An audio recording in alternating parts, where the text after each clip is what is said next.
The information provided in this video is for educational and entertainment purposes only. It does not constitute professional travel, legal, security, or financial advice. Travel conditions and government regulations are subject to rapid and unpredictable changes.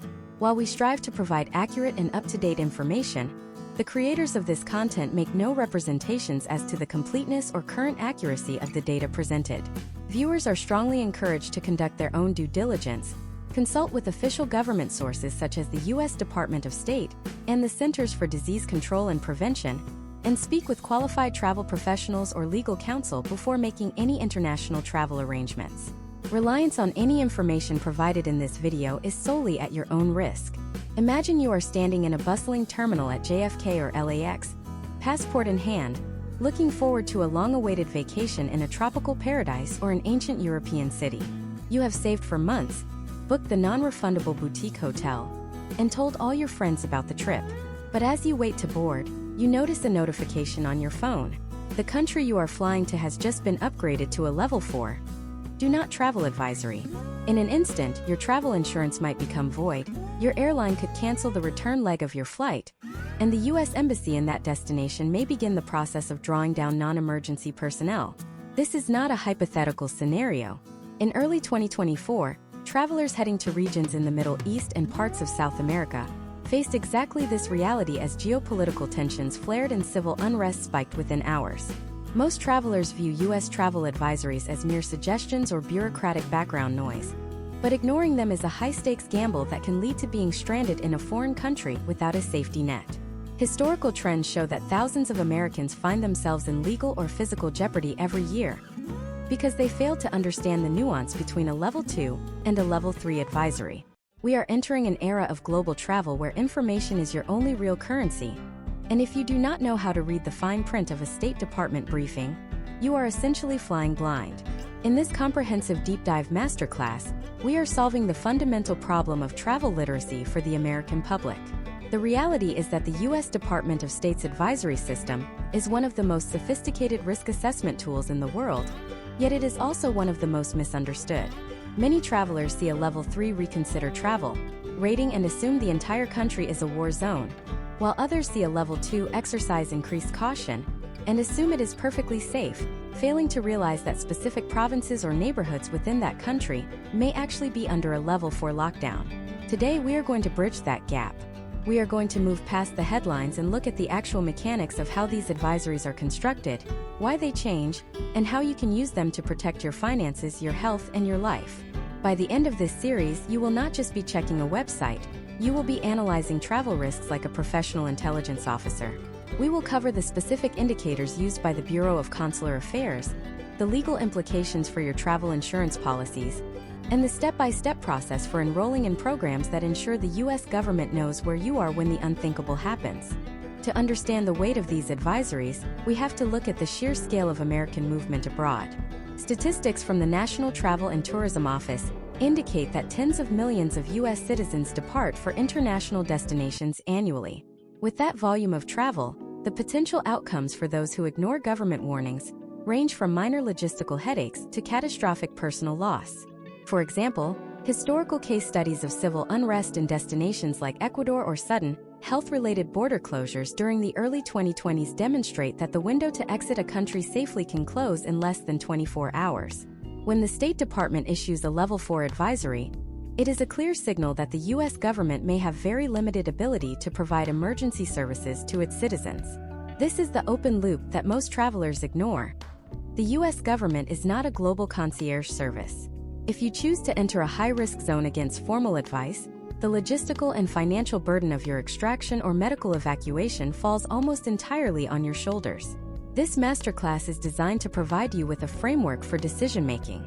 We are going to explore the K indicator for kidnapping, the C indicator for crime, and the T indicator for terrorism. We will explain how the State Department gathers intelligence from local embassies, host country law enforcement, and clandestine sources to provide you with a real-time snapshot of global safety. We are also going to address the financial side of travel, specifically how cancel for any reason insurance differs from standard policies when an advisory level changes. Many travelers have learned the hard way that a standard insurance policy often will not pay out if you decide to cancel a trip because of a Level 3 advisory, unless you have the specific riders in place that we will discuss later in this series. We live in a world where the safety landscape can shift while you are mid-flight. Understanding the U.S. travel advisory system is no longer an optional step for the savvy traveler. It is a foundational requirement. This video series is your roadmap through the complexities of international risk. We are going to show you how to set up customized alerts for your specific itinerary, how to interpret the diplomatic language used in these reports, and how to create a contingency plan that goes beyond just knowing the location of the nearest embassy. We are moving beyond the surface-level advice found in travel brochures and diving into the hard data and procedural realities of international safety. Whether you are a solo backpacker, a business executive, or a family planning a summer vacation, the details we are about to uncover will change the way you look at a map forever. The U.S. government's primary goal is the protection of its citizens, but that protection is a two-way street that requires informed participation. The lack of clarity around these ratings often leads to two extremes: unnecessary fear that keeps people from exploring the world, or dangerous complacency that puts them in harm's way. Our goal today is to give you the clarity of the middle ground: informed, prepared, and confident. We will analyze the historical trends of how advisories have evolved over the last decade, shifting from a text-heavy, difficult-to-parse system to the color-coded, four-tier hierarchy we use today. We will also look at how these advisories impact airline operations and the legal rights you have as a passenger when a destination becomes unsafe. This is not just about avoiding danger. It is about reclaiming your agency as a global citizen. Knowledge is the difference between being a victim of circumstance and being a master of your own itinerary. Let's begin the process of breaking down the world level by level. To understand the foundational architecture of the U.S. travel advisory system, we must first look at the baseline of global movement. Level 1. Exercise normal precautions. Imagine Alex, a software consultant from Austin, Texas, who is planning a multi-city tour through Scandinavia and Japan in the summer of 2026. Alex logs onto the travel.state.gov website and sees the blue banner signifying Level 1. In his mind, blue means clear skies and zero risk. This is the first and most common misconception we have to dismantle. Historical trends show that travelers often mistake normal precautions for a total absence of threat. In the eyes of the U.S. Department of State, Level 1 simply means that the security environment is stable and comparable to the general security landscape within the United States. It does not mean that crime, accidents, or local issues do not exist. For Alex, a Level 1 advisory in 2026 still carries instructions to remain aware of his surroundings, particularly in high-traffic tourist areas where petty theft and digital skimming are prevalent. In the post-2025 landscape, digital security has become a primary concern, even in the safest nations.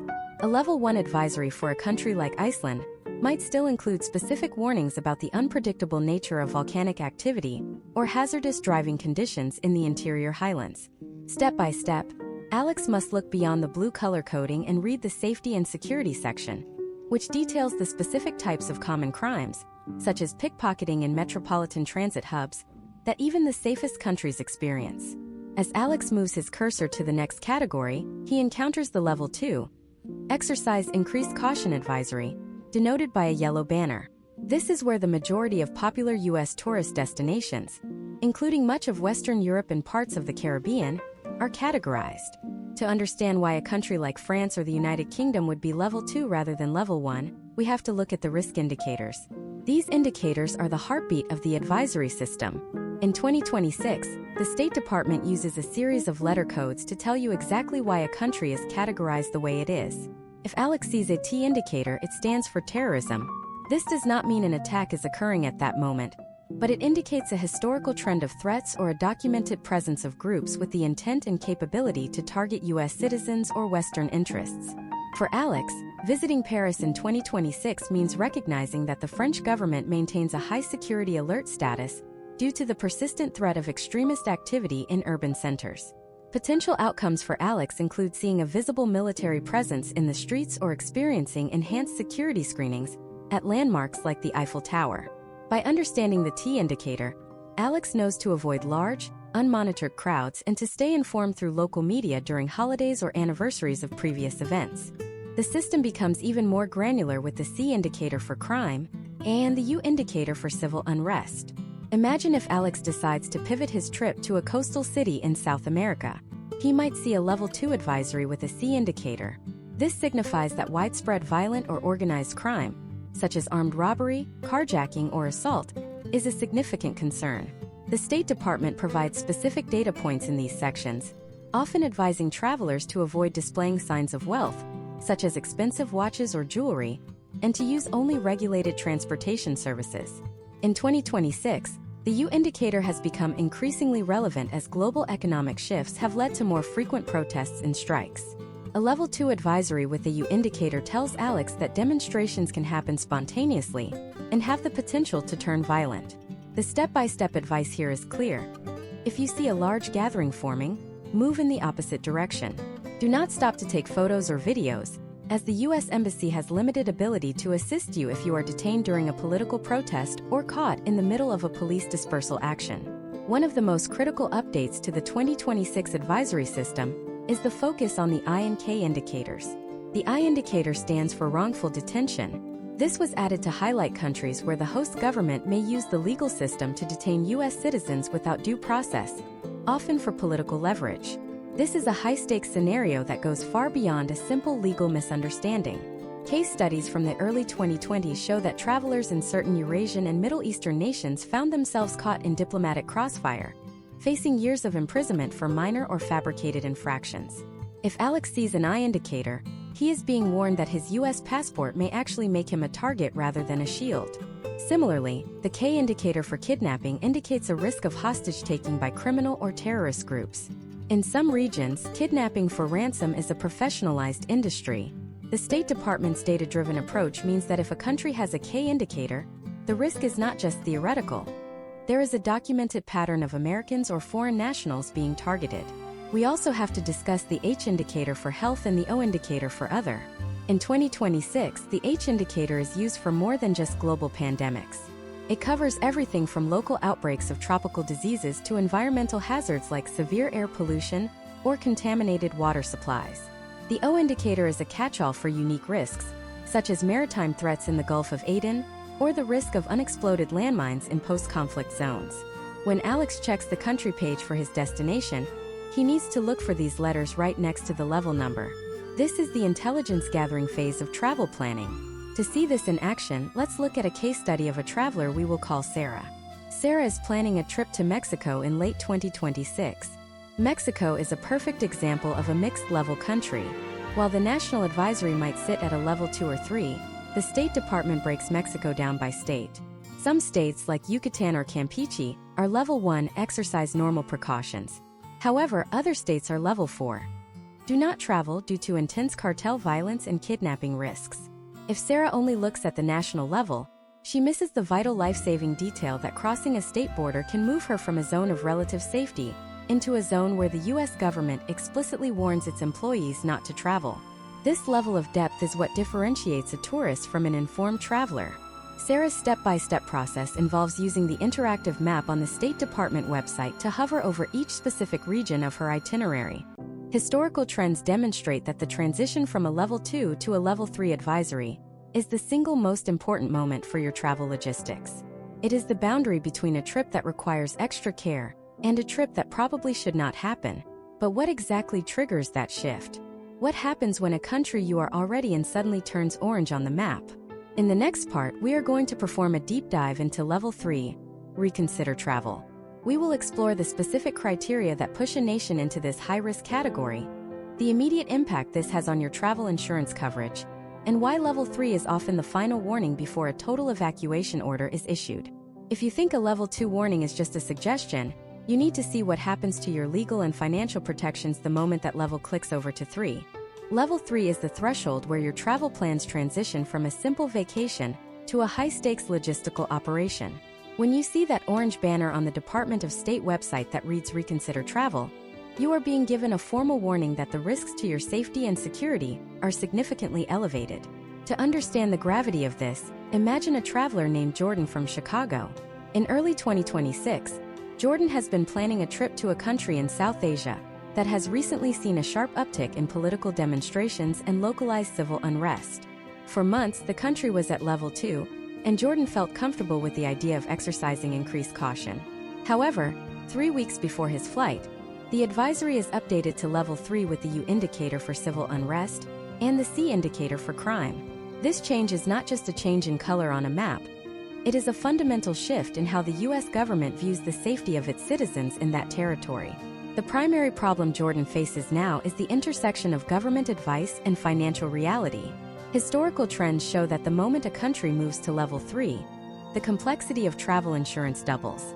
Most standard travel insurance policies contain a specific clause regarding government-issued travel warnings. If Jordan has a basic policy and decides to cancel his trip because he is now afraid to go, he will likely find that his claim is denied. Standard insurance typically covers specific events like a medical emergency, a death in the family, or a layoff from a job. Fear of travel, even when prompted by a level 3 advisory, is rarely a covered reason for a refund. This is why savvy travelers in 2026 increasingly look for cancel for any reason coverage. This specific type of policy usually requires purchase within a narrow window of your initial trip deposit and often only reimburses 50 to 75% of non-refundable costs. If Jordan does not have this specific rider, he is essentially choosing between his financial investment and his physical safety. Potential outcomes in this scenario often involve travelers attempting to go anyway to avoid losing thousands of dollars, only to find themselves in a situation they are not equipped to handle. From a step-by-step perspective, the first thing Jordan needs to do when a level 3 advisory is issued is to conduct a granular analysis of the specific reasons for the upgrade. The State Department does not issue a level 3 rating lightly. It is based on a rigorous assessment of data points, including the frequency of violent incidents, the capability of local law enforcement to respond to emergencies, and the stability of essential services like transportation and communication. Jordan must scroll down to the specific regions listed in the advisory.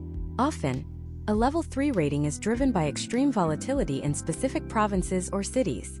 If Jordan's itinerary includes those specific high-risk zones, the State Department is telling him that his presence there significantly increases the likelihood of an encounter with danger.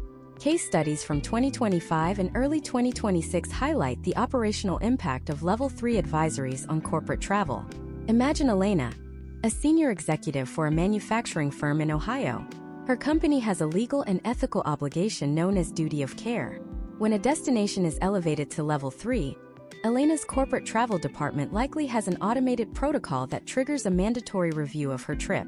In many cases, the company's internal security team will deny the travel request because the liability of sending an employee into a reconsidered travel zone is too high. If Elena were to go against this advice and get injured or detained, the company could face massive legal and insurance repercussions. This professional reality is a stark contrast to the individual traveler, who may feel they can just wing it. Furthermore, a level 3 advisory often coincides with a reduction in U.S. embassy services. When a country becomes unstable enough to warrant a level 3 rating, the State Department may authorize voluntary departure for non-emergency personnel and family members of embassy staff. This is a critical data point that most travelers miss. If the U.S. government is actively encouraging its own trained personnel to leave, why would a tourist with no local support system choose to enter? The potential outcome of ignoring this signal is being stuck in a country where the embassy is operating on a skeleton crew, meaning that if you lose your passport or need emergency consular assistance, the wait times could be days or weeks instead of hours. Step 2 for any traveler facing a level 3 update is to check with the airline.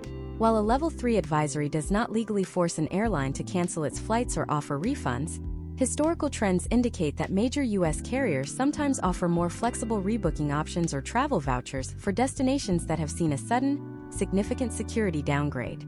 However, this is at the airline's discretion. Jordan should not expect a cash refund unless the airline itself cancels the flight. This creates a pressure cooker for the traveler.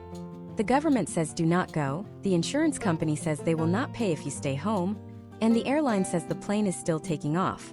Navigating this requires a deep understanding of your specific contract of carriage and the fine print of your insurance policy. Another vital aspect of Level 3 is the breakdown of local infrastructure. In 2026, many Level 3 advisories include warnings about the reliability of the internet and cellular networks. In times of civil unrest or political transition, host governments may implement social media blackouts or total internet shutdowns to curb the organization of protests. For a traveler, this means your primary lifeline, your smartphone, could become a brick. Without access to GPS, translation apps, or the ability to call for help, your risk profile increases exponentially. The State Department's Level 3 briefings often contain specific language about these communication risks, advising travelers to have offline maps and prearranged communication plans with their families back in the U.S. We also need to discuss the psychological impact of the Level 3 designation. It is designed to be a deterrent.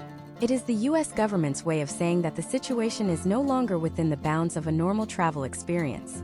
Whether it is due to widespread crime, an active health crisis, or the threat of kidnapping, the Reconsider Travel label is a formal acknowledgement that your safety cannot be reasonably supported by the local authorities or the U.S. mission in that country. As we analyze the hierarchy of risk, we must realize that Level 3 is often the final warning before the absolute highest level of danger is declared. It is the yellow-orange light before the red stop sign. It is the moment where you still have a choice, albeit a difficult and potentially expensive one. But what happens when that choice is taken away? What happens when the advisory moves to the final, most severe category where the U.S. government's advice is no longer to reconsider, but to stay away entirely? In the next part, we are going into the darkest corners of the advisory system. Level 4. Do not travel. We will explore the chilling reality of what it means when the U.S. flag is lowered, the embassy gates are locked, and you are truly on your own in a foreign land. We will look at the specific indicators that trigger a Level 4 and why, once a country hits this level, your standard travel world effectively ceases to exist. Level 4. Do not travel is the most severe warning issued by the U.S. Department of State, and in the volatile geopolitical landscape of 2026, it is a designation that carries weight far beyond a simple recommendation. When a country is painted in the stark red of a Level 4 advisory, the U.S. government is essentially stating that the environment is so unstable, hazardous, or hostile that it cannot guarantee the safety of its citizens, nor can it provide the standard level of protection and assistance that Americans expect when traveling abroad. To understand the gravity of this, imagine a traveler named Marcus from Florida. Marcus is an adventurous freelance photographer who, in early 2026, decides to ignore a Level 4 advisory for a region in East Africa where ethnic tensions have recently boiled over into full-scale armed conflict. Marcus believes that his U.S. passport is a universal shield and that, if things get truly dangerous, he can just call the embassy and be whisked away on a military transport. This is the single most dangerous myth in international travel, and Marcus is about to learn the hard way that a Level 4 advisory often signifies the total withdrawal of the safety net. The first and most immediate consequence Marcus faces is the complete evaporation of his financial protections. Historical trends in the insurance industry show that almost every standard travel insurance policy contains a war and civil unrest exclusion clause. The moment a destination is elevated to Level 4, many insurance providers invoke these clauses, meaning that if Marcus is injured in a crossfire or kidnapped for ransom, his policy will not pay for his medical evacuation, which can easily exceed $100,000, nor will it provide coverage for the loss of his equipment or life. Potential outcomes for travelers who enter Level 4 zones against government advice often involve a lifetime of debt incurred from trying to secure private security or emergency medical flights. In 2026, insurance companies have become even more stringent, using real-time data from the State Department to automatically flag and void coverage for those who check into flights heading toward red-tier destinations. Furthermore, a Level 4 advisory often coincides with what the State Department calls suspended operations or ordered departure. This means that the U.S. Embassy in that country may have evacuated all non-emergency personnel and their families. In some extreme cases, the embassy may be closed entirely, with the flag lowered and the gates locked. For Marcus, this means that if he loses his passport, is arrested by local authorities, or needs urgent legal assistance, there is no physical U.S. presence to help him. He is effectively on his own in a legal and diplomatic vacuum. Case studies of U.S. citizens detained in Level 4 countries during the mid-2020s show that it can take months or even years of high-level diplomatic negotiation to secure a release when the U.S. has no active embassy on the ground. This is especially true in countries marked with the I indicator for wrongful detention.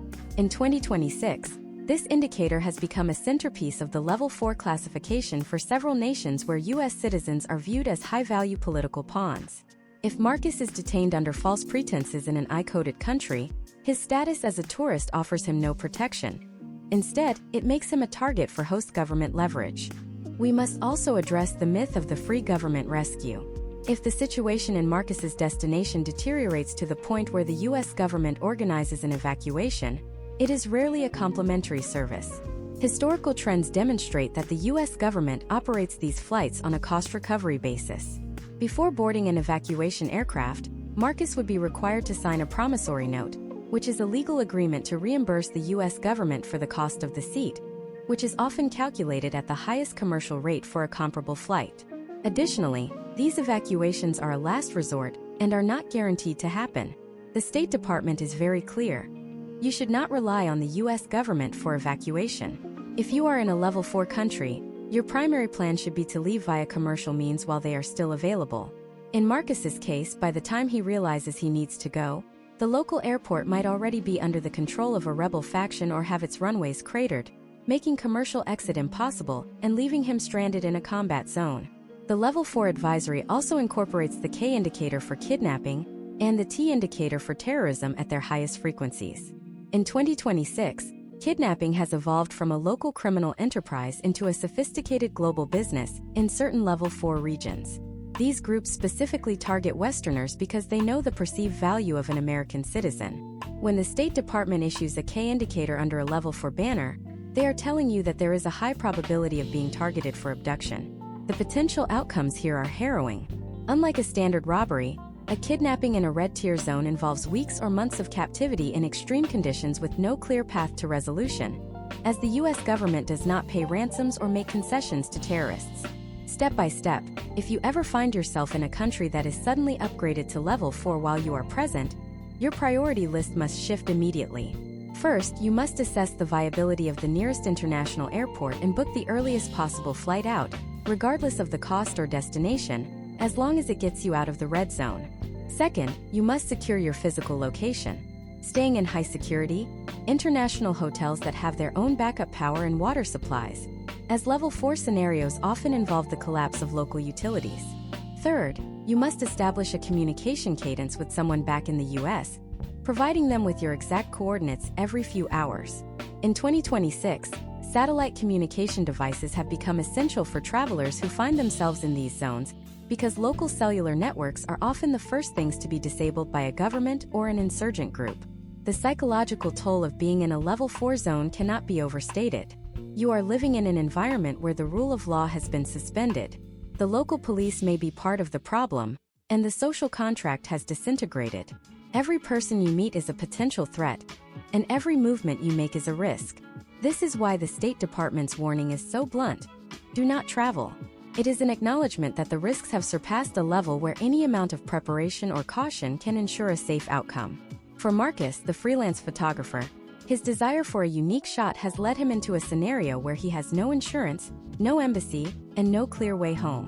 His story serves as a stark case study for why the red banner is the most important piece of information on the State Department's website.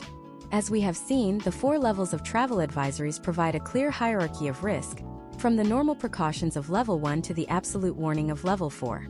However, knowing that these levels exist is only half the battle. The real power comes from knowing how to monitor them in real time so that you are never caught off guard like Marcus. Most travelers wait until they are at the airport to check the news, but by then it is often too late. In the next part of this masterclass, we are going to dive into the technical side of travel safety. We will show you exactly how to set up the Smart Traveler Enrollment Program, or STEP, and how to configure your digital devices to receive instant intelligence updates directly from the Bureau of Consular Affairs.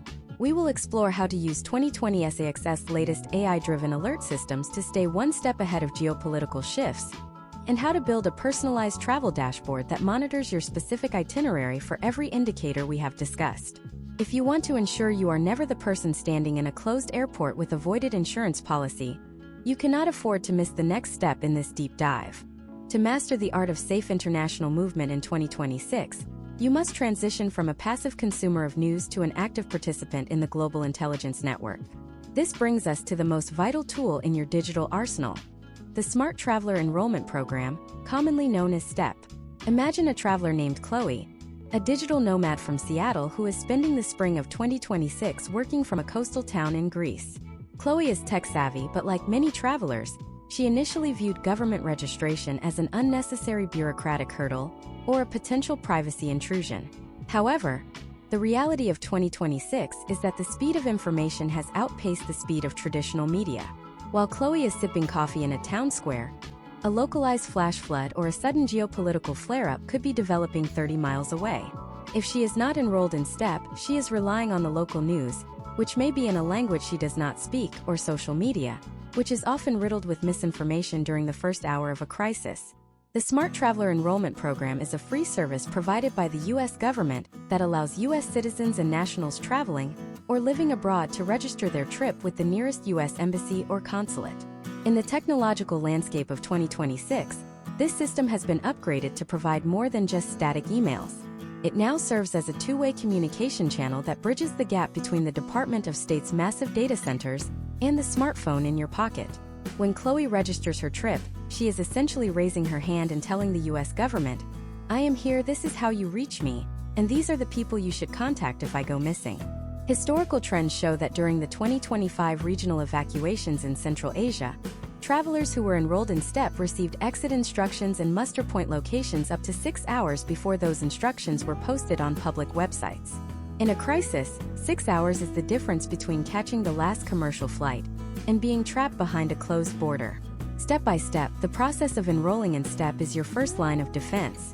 You begin by visiting the official Bureau of Consular Affairs website and creating a secure account. In 2026, this interface has been streamlined to allow for biometric verification, ensuring your data remains protected. Once your account is active, you do not just enter a country name. You enter your specific itinerary.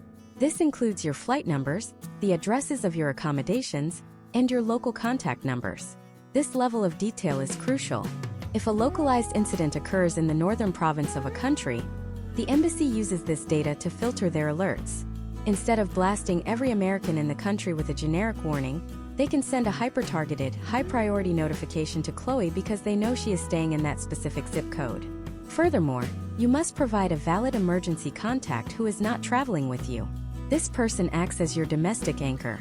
If the embassy loses contact with you during a communication blackout, a potential outcome we discuss regarding Level 3 and 4 advisories, they will reach out to your emergency contact to verify your last known location. This creates a redundant safety loop that ensures you are never truly off the grid. Many travelers fear that this is a form of government surveillance, but in reality, the Department of State is prohibited by law from using this data for any purpose other than your safety and consular assistance. It is a protective shield, not a tracking device. Moving beyond STEP, the sophisticated 2026 traveler builds what we call a personalized travel dashboard. This involves integrating the official government data with secondary and tertiary alert systems. Case studies of successful solo travelers in 2026 highlight the use of AI-driven travel safety apps that aggregate local police reports, weather data, and social media sentiment. By syncing these apps with your State Department alerts, you create a comprehensive view of your environment. For example, Chloe can set up a geofence around her hotel. If the local police department in her Greek town reports an unusual increase in protest activity, her dashboard will cross-reference this with the current State Department Level 2 advisory for Greece. If the local data suggests the situation is escalating faster than the official advisory can be updated, Chloe has the early warning she needs to move to a safer location before the crowd sizes become unmanageable. Data shows that the proactive traveler also utilizes the RSS feeds and social media notifications from the specific U.S. embassy in their destination. In 2026, every major U.S. embassy maintains a high-frequency digital presence on regional platforms. These feeds often provide granular details that do not make it into the national advisory. They might include information about local holidays that could lead to road closures, specific health clinics that are vetted by embassy staff, or warnings about new types of digital scams targeting foreigners in that city. By following the embassy's direct communication channels, you are tapping into the local knowledge of the diplomats and security officers who are on the ground. Another critical component of your technical setup is the use of offline resources. Imagine if the cellular network in Chloe's region goes down due to an infrastructure failure. Her cloud-based dashboard and her real-time STEP alerts are suddenly inaccessible. The step-by-step preparation for this involves downloading the State Department's country-specific information pages as encrypted PDF files on your device. You should also have offline maps with the exact GPS coordinates of the U.S. Embassy and the nearest international hospitals pre-marked. In 2026, we also recommend carrying a physical, laminated card with the embassy's 24-hour emergency number and the STEP enrollment confirmation code. If your phone is lost or stolen, this physical backup allows you to walk into any police station or hotel and initiate the process of getting help. The technical side of travel safety is about creating layers of redundancy. Potential outcomes for those who rely on a single source of information are often characterized by confusion and delayed reactions. Historical trends in travel mishaps frequently point to a single point of failure, a dead battery, a lack of data roaming, or a forgotten password, as the catalyst for a much larger crisis. By enrolling in STEP, configuring real-time AI alerts, and maintaining offline backups, you are ensuring that your safety is not dependent on a single thread of technology. You are building a web of information that supports you regardless of the local conditions. As we have explored, the combination of the 4-level advisory system and the technical tools like STEP provides a robust framework for understanding risk. But there is a deeper question that most travelers never think to ask. Where does this information actually come from? The State Department does not just guess that a region is a level 3 or a level 4. There is a massive, often invisible operation happening behind the scenes to gather, analyze, and verify the data that ends up in your inbox. In the next part of this masterclass, we are going to pull back the curtain on the intelligence gathering process.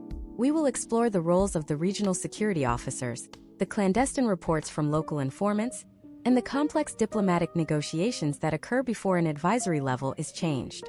If you have ever wondered why one country is level 2 while its neighbor is level 4, you are about to see the hidden machinery of global security in action. We are moving from the user interface of travel safety into the engine room of international intelligence. To understand why a specific country is labeled a level 2 while its neighbor is a level 4, we have to look at the work of people like Liam. Liam is a regional security officer, or RSO, stationed at a high-stakes U.S. embassy in a major capital city in 2026. While most travelers see the State Department as a faceless entity in Washington, D.C., the reality is that the heart of the travel advisory system beats in the field. The RSO is the primary advisor to the U.S. ambassador on all security matters. Liam's day does not start behind a desk. It starts with a series of briefings from local police liaisons, intelligence partners, and the embassy's own surveillance detection teams.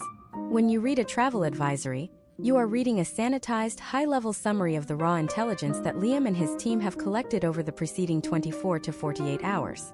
The intelligence gathering process is a multi-layered operation that relies on 3 primary streams: human intelligence, signal intelligence, and open-source analysis. In 2026, the open-source component has become incredibly sophisticated. The State Department now utilizes advanced AI algorithms to monitor regional social media platforms in their native languages. These systems are designed to detect linguistic shifts that precede civil unrest. For example, if there is a sudden spike in specific keywords related to fuel prices or government corruption in a local dialect, the system flags this for Liam's team. This is a case study in predictive analysis. Potential outcomes of this data surge might include a quiet update to the travel advisories you indicator for civil unrest, often days before a single protester takes to the street. However, the most critical data often comes from human intelligence or HUMINT. Liam maintains a network of contacts within the host country's Ministry of the Interior and local law enforcement. These relationships are the backchannel through which the U.S. government learns about credible threats that are not yet public. Imagine if a local counterterrorism unit disrupts a cell planning to target a popular shopping district frequented by Westerners. This information is shared with Liam, who then transmits a high-priority cable to the Bureau of Consular Affairs in Washington. This triggers an immediate interagency review. This review involves not just the State Department, but often representatives from the Department of Commerce and the intelligence community. They must weigh the credibility of the threat against the potential diplomatic fallout of raising the advisory level. Historical trends show that changing a travel advisory is a delicate diplomatic act. If the U.S. raises a country to level 3 or 4, it can have a devastating impact on that nation's tourism industry and its broader economy. This often leads to significant pushback from the host government. There are instances where a country's leadership will formally protest a level change, claiming the U.S. is being overly cautious or politically motivated. This is the hidden machinery of global security, the constant tension between the duty to warn U.S. citizens and the need to maintain stable diplomatic relations. When you see an advisory level remain at level 2 despite local reports of crime, it is often because the RSO has determined that the incidents do not reflect a systemic threat to the average traveler, or because the host government has demonstrated a high capacity to respond to those specific threats. Another major player in this engine room is the Overseas Security Advisory Council, or OSAC. In 2026, OSAC serves as a bridge between the U.S. government and the private sector. Major American corporations, nonprofits, and academic institutions that operate abroad are members of OSAC. These organizations often have their own security teams on the ground who share information with the embassy. This creates a massive crowdsourced intelligence network. If a major American hotel chain in a level 2 country notices a series of coordinated digital attacks on their security systems, they report this to OSAC. The State Department then analyzes whether this is an isolated criminal act or part of a larger, state-sponsored campaign that could threaten all U.S. travelers. This data-sharing ecosystem is why U.S. travel advisories are often more detailed and faster to update than those of other nations. Step by step, how does this raw data become the text you read on your phone? It starts with the daily intelligence summary from the embassy. This summary is sent to the Bureau of Consular Affairs, specifically the Office of American Citizens Services. There, specialized analysts who focus on specific geographic regions compare the embassy's report with data from the CDC for health risks and the Department of Justice for legal and crime statistics. They look for patterns. Is the crime rate rising? Is the host government's legal system becoming more hostile toward foreigners? Once the analysts reach a consensus, they draft the proposed update. This draft then goes through a clearance process that includes the Assistant Secretary of State and, in high-stakes cases, the Secretary of State themselves. Consider the case study of a sudden level change in a fictionalized 2026 scenario in Southeast Asia. For months, the region was stable. However, the RSO began noticing a series of small-scale, nonviolent protests that were increasingly targeting foreign-owned businesses. At the same time, the CDC reported an outbreak of a new mosquito-borne illness in the same area. Individually, neither event warranted a level 3 rating. But when the analysts in DC combined the data, they saw a compounding risk. The protests were straining local police resources, which meant that the medical teams responding to the health crisis were not being properly protected, leading to a breakdown in local healthcare delivery. The decision was made to elevate the entire region to level 3. This holistic view is something no individual traveler can replicate on their own. As a traveler, you must realize that by the time an advisory is updated on the website, it has already been through multiple levels of verification. This is why the advice is so specific.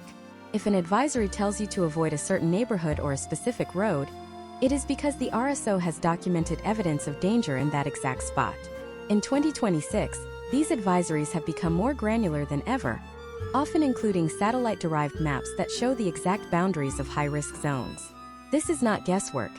It is the result of millions of dollars in surveillance and thousands of man-hours in analysis. We have now seen how the government gathers its intel and how the RSO acts as the eyes and ears of the U.S. traveler. But there is a massive problem that even the best intelligence cannot solve: the lag time. Even with AI and high-speed cables, there is a gap between a crisis beginning on the street and the blue banner on the website turning red. For the traveler on the ground, that gap is the most dangerous place to be. How do you recognize the signs of an impending level change before the government announces it? How do you spot the physical cues in a city that tell you the security environment is shifting in real time? In the next part of this masterclass, we are going to teach you the skills of situational awareness and local indicators. We will show you how to read the street, how to interpret the movements of local elites, and how to identify the subtle signals that the embassy is preparing to lock its doors, long before you get the step alert on your phone. We are moving from the high-level intelligence room directly onto the pavement of your destination. The gap between a street-level event and a digital notification is known as the information lag. And in 2026, navigating this gap is the difference between an orderly exit and a chaotic evacuation. To master this, you must develop the eyes of a field officer. Imagine a traveler named Maya, a freelance architect from Chicago, who is working on a project in a bustling metropolitan center in Central Europe. The current U.S. travel advisory for the country is Level 2. Exercise increased caution, primarily due to the potential for terrorist-targeted areas. Maya feels secure because her phone is active, her STEP enrollment is confirmed, and the blue and yellow colors of the State Department website suggest a manageable environment. However, the physical reality around her is beginning to shift in ways that an algorithm in Washington, D.C. cannot yet quantify. The first indicator Maya notices is what security professionals call the atmospheric shift.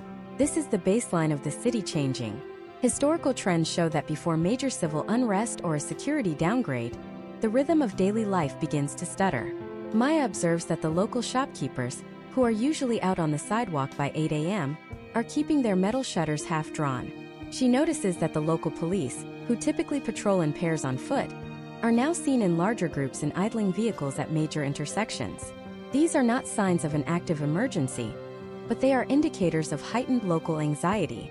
Potential outcomes for Maya if she ignores these cues include being caught in a sudden street closure, or finding herself unable to return to her hotel because public transit has been preemptively suspended.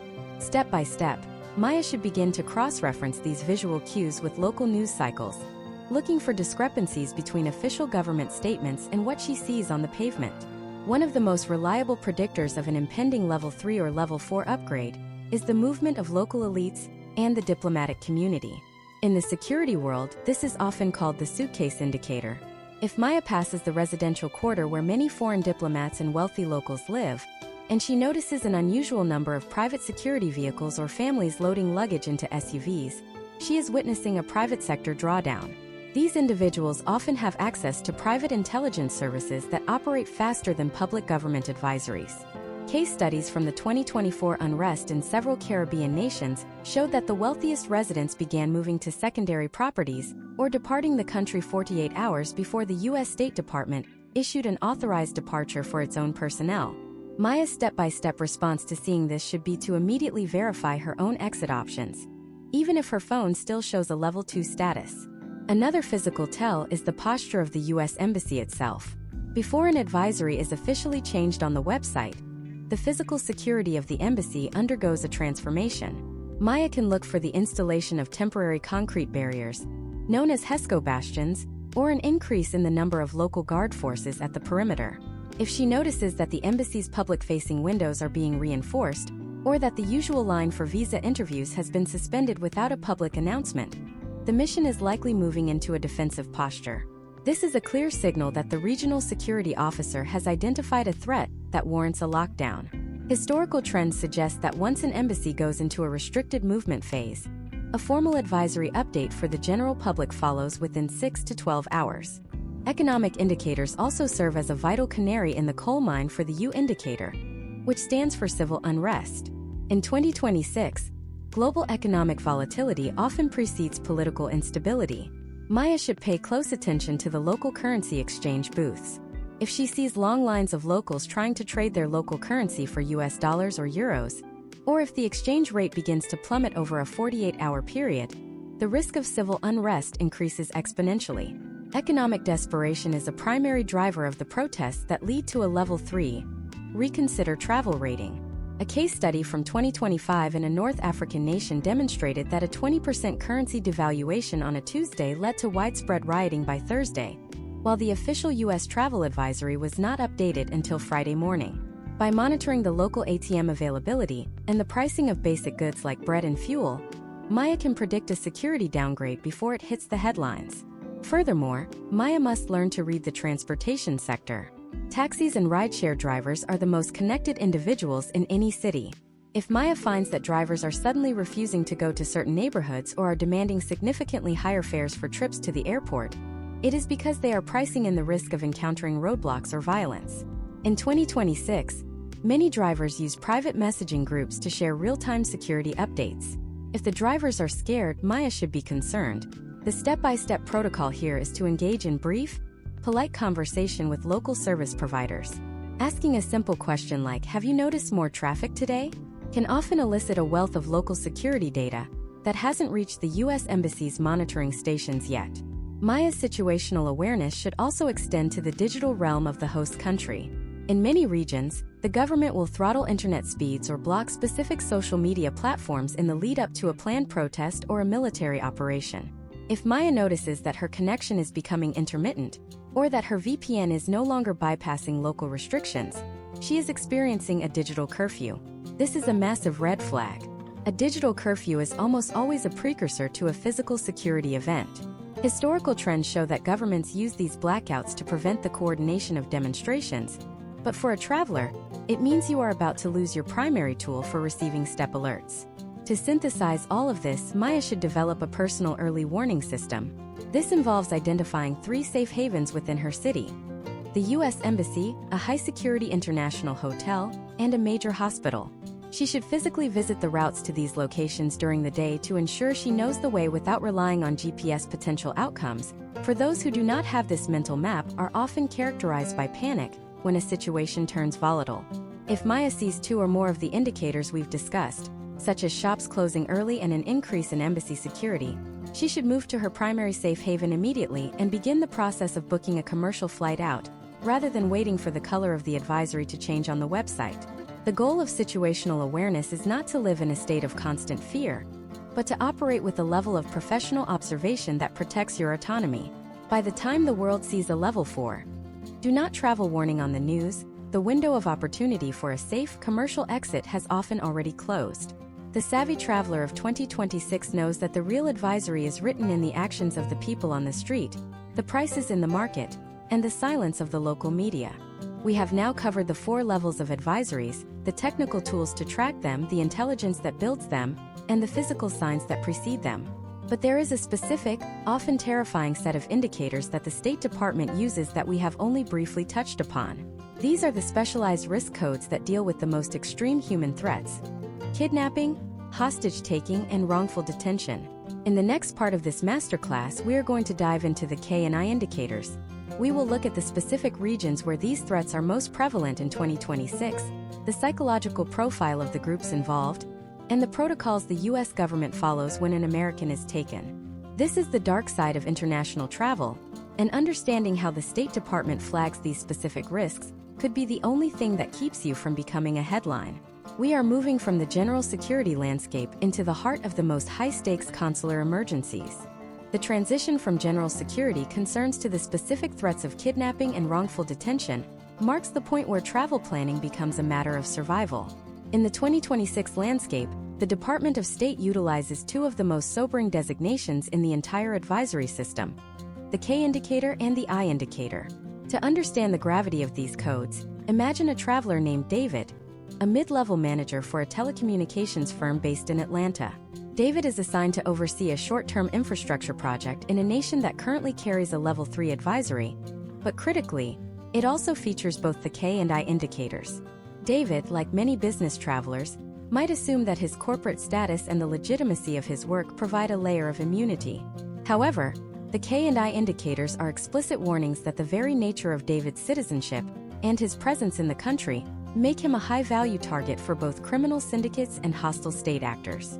The K indicator is the formal designation for a high risk of kidnapping or hostage-taking. This is not limited to the cinematic depictions of extremist groups in remote jungles. In 2026, kidnapping has become a diversified criminal industry. Historical trends show that the K indicator is often applied to regions where 3 distinct types of abductions occur. The first is express kidnapping, where a victim is seized for a short duration, usually long enough to withdraw the maximum limit from several ATMs before being released. While traumatic, these are often financially motivated and disorganized.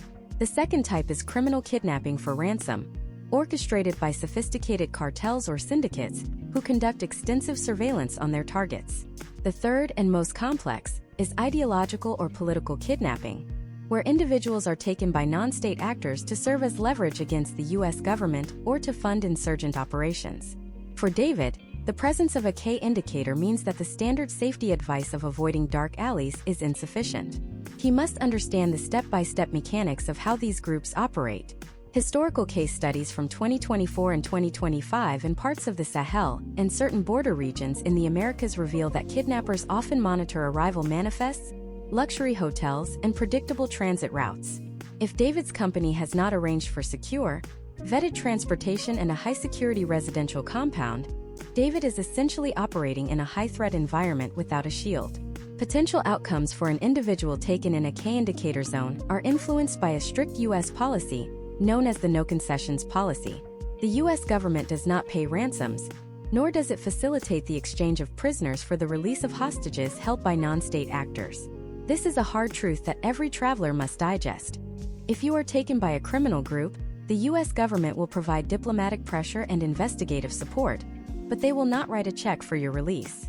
This policy is intended to prevent Americans from becoming walking ATMs, but for the individual in captivity, it means their primary hope lies in the slow work of local law enforcement or a high-risk recovery operation. Even more complex is the I indicator, which stands for wrongful detention. This indicator was introduced following the Robert Levinson Hostage Recovery and Deadline Accountability Act. It signifies that there is a significant risk of U.S. citizens being detained by a foreign government under circumstances that the U.S. Department of State deems wrongful. Imagine if David, during his business trip, is stopped at a checkpoint. In a standard level 1 or 2 country, a minor discrepancy in paperwork might result in a fine or a short delay. In a country with an I indicator, that same discrepancy can be used as a pretext for a long-term detention without due process. The State Department uses 11 specific criteria to determine if a detention is wrongful, including whether the individual is being held solely because they are a U.S. national, whether the detention is intended to influence U.S. government policy, or if the legal process is being used as a sham. In 2026, the I indicator is often found in nations where the host government views hostage diplomacy as a viable tool of statecraft. For David, this means his U.S. passport is not a protection. It is a liability. Case studies of wrongful detentions in the mid-2020s highlight a chilling trend. The detainees are often regular citizens, teachers, or businesspeople who are caught in the gears of a geopolitical dispute. If David is wrongfully detained, his case is immediately moved from the Standard Bureau of Consular Affairs to the Office of the Special Presidential Envoy for Hostage Affairs, or SPIHA. This is the highest level of diplomatic intervention. The SPIHA office coordinates with the Hostage Recovery Fusion Cell, an interagency team that includes the FBI and the Department of Defense. This shift in jurisdiction is a signal that David is no longer just a traveler with a legal problem. He is a pawn in a national security crisis. The logistical and psychological impact on the family back home is one of the most significant data points in our 2026 masterclass. When a K or I event occurs, the family is thrust into a world of non-disclosure agreements, classified briefings, and agonizing uncertainty. Historical trends in these cases show that resolution often takes months or years. This is why the State Department's advice for K and I zones is so emphatic. They provide a specific checklist for those who choose to travel despite the warnings. This checklist includes drafting a will, designating a power of attorney, and providing the embassy with DNA samples and proof of life documents. These documents usually contain answers to questions that only the traveler would know, such as the name of a first pet or a specific childhood memory. If David is taken, the U.S. government uses these questions to verify that he is still alive during negotiations. Step by step, the traveler in 2026 must also navigate the digital dimension of these threats. We are seeing a rise in virtual kidnapping, where scammers use AI-generated voice cloning to convince a family back in the U.S. that their loved one has been taken. While this is a criminal scam and not a physical abduction, the psychological trauma is identical. Travelers in K-indicator zones are advised to establish a daily check-in code with their families, a specific word or phrase that signifies they are safe, and that any other communication should be treated as fraudulent. As we analyze the K and I indicators, it becomes clear that these are not just warnings. They are structural shifts in the reality of your trip. They represent an environment where the rule of law is either absent or weaponized. For David, the manager from Atlanta, the deep dive analysis of these codes leads to a critical decision point. Is the infrastructure project worth the risk of becoming a subject of SPIHA negotiations? Is the company's insurance policy equipped to handle a multi-year wrongful detention? These are the questions that save lives. Most travelers focus on the sights they will see. The professional traveler focuses on the scenarios they must avoid. We have explored the most extreme human-driven threats in the advisory system. We have seen how the U.S. government mobilizes its highest resources when an American is taken. But the world of 2026 holds other, equally silent dangers that can end a trip just as quickly as a kidnapping. Beyond the criminals and the hostile governments, there is the invisible threat of biological and environmental hazards. What happens when the H indicator for health moves from a local warning to a global lockdown? How do you navigate the intersection of a level 4 security threat and a level 4 medical crisis? In the next part of this masterclass, we are diving into the health and environmental indicators. We will look at how the CDC and the State Department collaborate to track emerging pathogens, the reality of medical evacuations in 2026, and the specific steps you must take to ensure your health insurance does not leave you stranded when the borders close. We are moving from the threats of man to the threats of nature. The H indicator for health is often the most overlooked letter in the travel advisory alphabet. Yet in 2026, it represents the most frequent cause of emergency consular intervention. To understand the visceral reality of a health-driven travel crisis, imagine a traveler named Michael from New Jersey. Michael is a physically fit man in his early 40s who is planning a trekking expedition in the Andes. He has checked the U.S. State Department website and sees a Level 2 exercise increased caution advisory. He notices the H indicator but dismisses it, assuming it refers to standard traveler's diarrhea, or perhaps a flu strain he has already been vaccinated against. Michael relies on his domestic U.S. health insurance, believing that a premium plan from a major American provider will naturally extend to his activities abroad. This is a critical error that thousands of Americans make every year. And in 2026, the potential outcomes of this mistake are more severe than ever before. The primary problem Michael faces is that the H indicator is a direct link to the Centers for Disease Control and Prevention, or CDC. In 2026, the synergy between the State Department and the CDC has been integrated into a real-time data exchange. When Michael sees that H, he is being prompted to look at a separate, specialized hierarchy of risk, the travel health notices. These notices are categorized into 3 levels. Level 1 encourages travelers to follow standard health precautions. Level 2, practice enhanced precautions, signifies a heightened risk due to an outbreak or a significant increase in a specific disease. Level 3, avoid non-essential travel, is the medical equivalent of a do not travel warning. Historical trends show that health-related borders can close faster than security-related borders. In a case study from late 2025, a sudden surge of a drug-resistant respiratory infection in a popular European hub led to the suspension of all outbound flights within 12 hours of the CDC issuing a Level 3 health notice. If Michael is in the mountains when such a notice is issued, he isn't just dealing with a health risk. He is dealing with a total logistical shutdown. Step by step, Michael's preparation should have begun on the CDC's destination-specific page. In 2026, these pages provide data on everything from the prevalence of mosquito-borne illnesses like Zika and dengue to the current status of the local blood supply. For Michael's trip to the Andes, the H indicator also carries a warning about altitude sickness and the limited capacity of local clinics to provide high-altitude medical care. This brings us to the most expensive phrase in the traveler's vocabulary: medical evacuation, or medevac. Historical trends indicate that a private air ambulance from a remote region back to a Tier 1 medical facility in the United States can cost between $50,000 and $200,000. Michael's domestic insurance, like most, explicitly excludes international medical evacuation. If Michael suffers a severe injury or a high-altitude pulmonary edema, he is not just fighting for his health, he is facing a financial catastrophe. The H indicator also encompasses the availability and quality of local medical infrastructure. In 2026, the State Department provides a detailed section on medical facilities and health information for every country. This is where Michael would have learned that in his destination, public hospitals often lack basic supplies, and private clinics require an immediate, upfront cash deposit or a confirmed guarantee of payment from an international insurance provider before they will even admit a patient.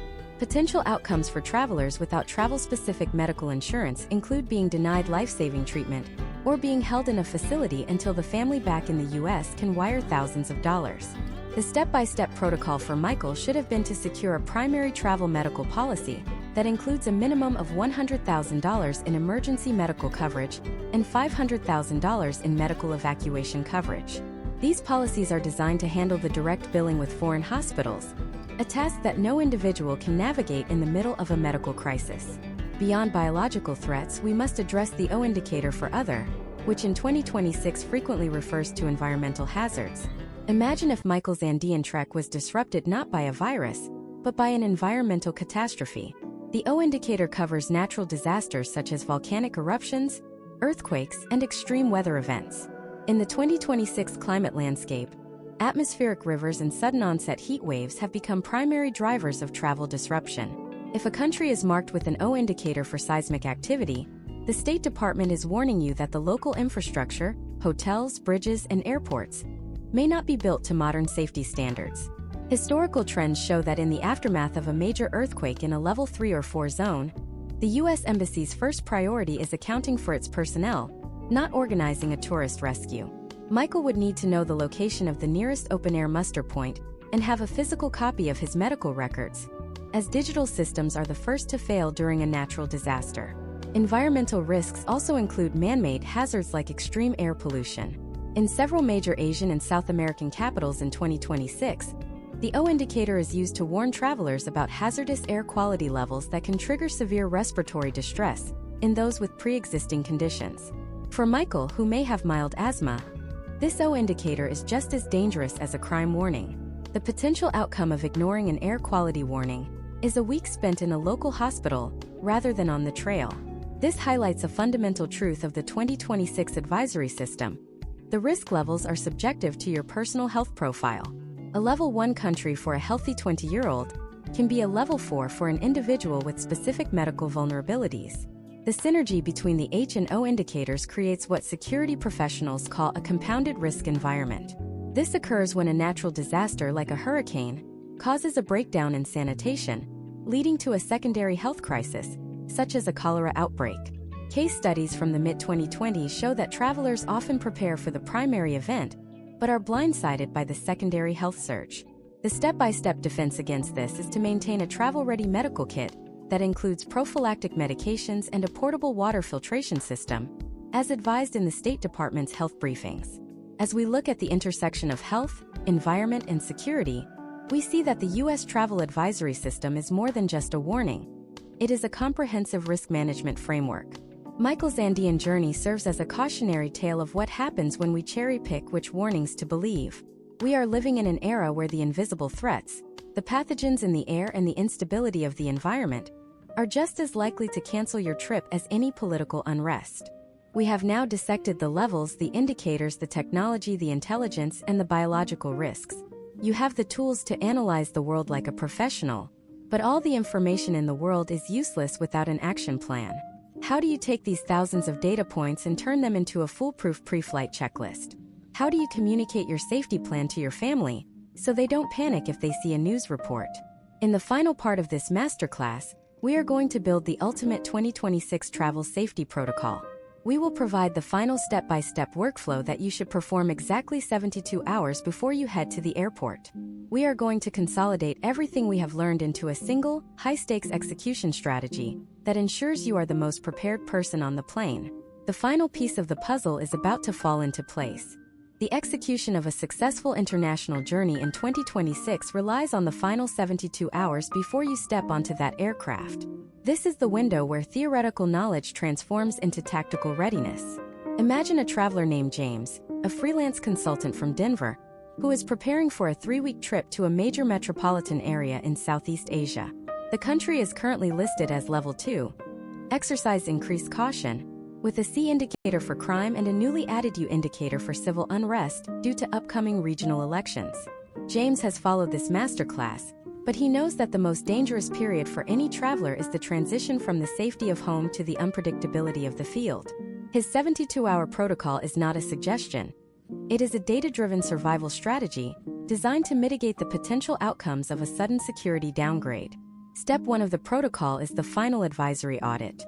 James does not just look at the color of the banner on the State Department website. He scrolls to the very bottom of the country-specific page to check the date of last update. In 2026, the speed of geopolitical shifts means that an advisory that is even 7 days old may be lagging behind the reality of the street. James compares the official U.S. narrative with the travel advisories issued by the United Kingdom's Foreign, Commonwealth and Development Office and the Australian Department of Foreign Affairs and Trade. Historical trends show that while the U.S. often has the best intelligence, other Five Eyes nations may use different linguistic markers to describe the same threat. If James sees that the UK has specifically warned against using a particular rail line that the US advisory only briefly mentions, he incorporates that into his personal navigation plan. This cross-referencing is the hallmark of the high-level traveler.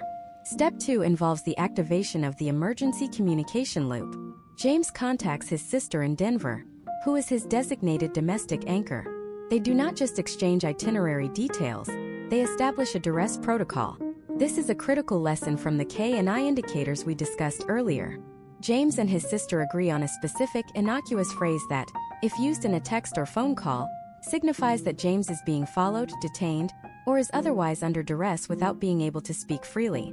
In 2026, where digital surveillance in some level 3 and 4 countries is pervasive, having a verbal or written code that does not trigger automated keywords is essential.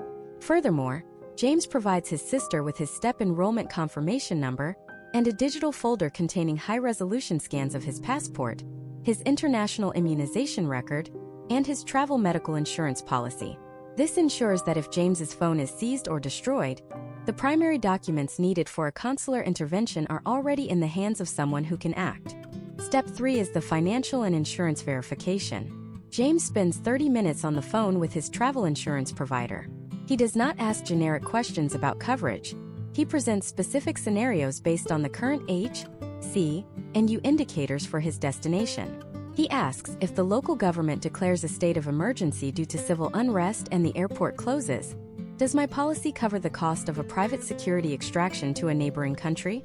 Potential outcomes for those who skip this step often involve finding out that their policy only covers medical emergencies, not security evacuations. James also notifies his bank of his specific dates and locations, but he goes a step further by ensuring he has 3 different forms of payment: a primary credit card with a high limit for emergency bookings, a secondary card from a different network, and a hidden stash of $200 in small denomination, crisp U.S. bills. Historical trends in 2026 show that during infrastructure failures or cyber attacks on local banking systems, physical U.S. currency remains the only universal key to transportation and lodging. Step 4 focuses on the physical go bag and offline intelligence. James creates a laminated card that contains the 24-hour emergency number for the U.S. Embassy in his destination, the local equivalent of 911, and the address of his hotel written in the local script. He knows that in a high-stress situation, your ability to recall complex addresses or speak a foreign language can vanish. He also ensures that his smartphone has downloaded the entire city map for offline use, and that his satellite messaging device is fully charged and synced. In the 2026 travel landscape, relying solely on local Wi-Fi or data roaming is a single point of failure that can leave you isolated during a digital blackout. The final piece of the 72-hour protocol is the mental rehearsal of the first contact. James identifies exactly how he will move from the airport to his hotel.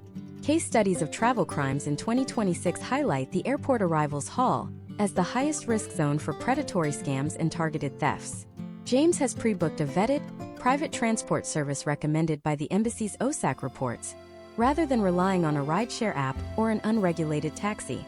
He knows the names of the major landmarks along the route, so he can verify that the driver is taking the correct path. This level of granular preparation turns James from a vulnerable tourist into a hard target. Imagine if, while James is mid-flight, the U.S. State Department elevates his destination to Level 3 reconsider travel. Because James is enrolled in STEP and has a domestic anchor who knows his itinerary, his sister receives the alert immediately. She uses their prearranged communication window to send a message to his satellite device. When James lands, he does not walk blindly into a crisis. He already knows the security environment has shifted. He follows his pre-planned protocol. He does not leave the airport. He contacts the embassy for immediate guidance, and he assesses the viability of a return flight before even clearing customs. This is the ultimate promise of the Travel Advisory Masterclass.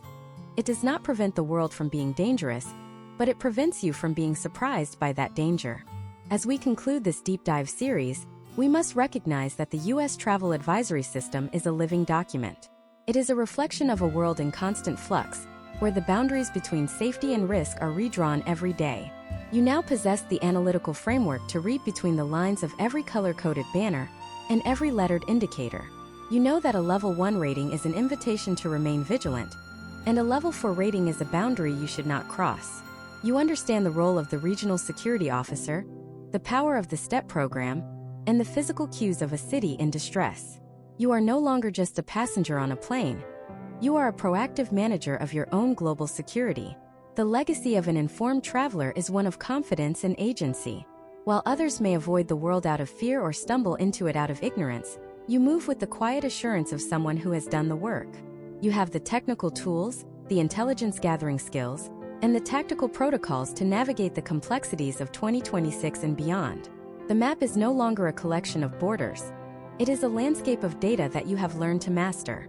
Now that you have the complete blueprint for checking advisories and preparing for the unexpected, you might be wondering about the specific legal rights you have when things go wrong with the airlines themselves. In the next series of this masterclass, we will explore the hidden world of passenger bill of rights and international aviation law. We will dive into what really happens when a flight is canceled due to a security upgrade, how to claim compensation for involuntary delays, and the specific 2026 regulations that protect your finances when the global travel system grinds to a halt. If you found this deep dive into travel advisories essential, the next phase of your travel education will ensure that you are legally protected every time you step into a terminal.